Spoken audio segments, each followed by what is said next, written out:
સદગુરુદેવ સદગુરુ ભીતર સાહેબ સદગુરુ રામ સ્વરૂપ સાહેબ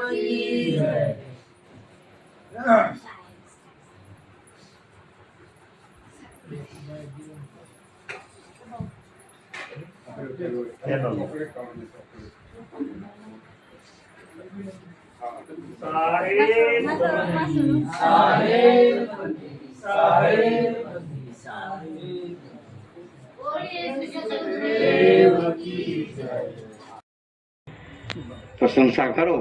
ફૂલાઈ નહીં જાય ઘણા માણસો વખાણથી ફૂલાઈ જાય. ફૂલણજી કાગડાનું દ્રષ્ટાંત તમે જાણો છો. કાગડાના હાથમાં પૂરી હતી. શિયાળ કે છે અરે તમારા ગાયન નું તો પૂછવાનું જ શું.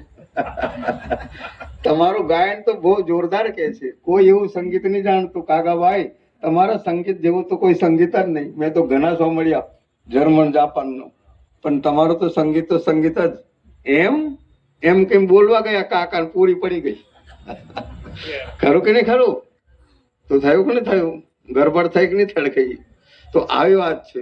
તો પ્રશંસાથી ભૂલાઈ જાય છે એટલે ઝેર છે. અને ટીકાથી માણસ ઘડાય છે. યાદ રાખો, મુસીબત ઘડાય છે.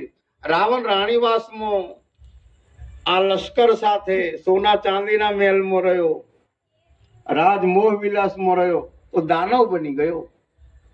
અને રામ 14 વર્ષ જંગલમાં રહે છે, મહાન પુરુષ બની ગયા. જુઓ ને કેટલી મુસીબત પડી, કેટલા રાક્ષસો આવે છે.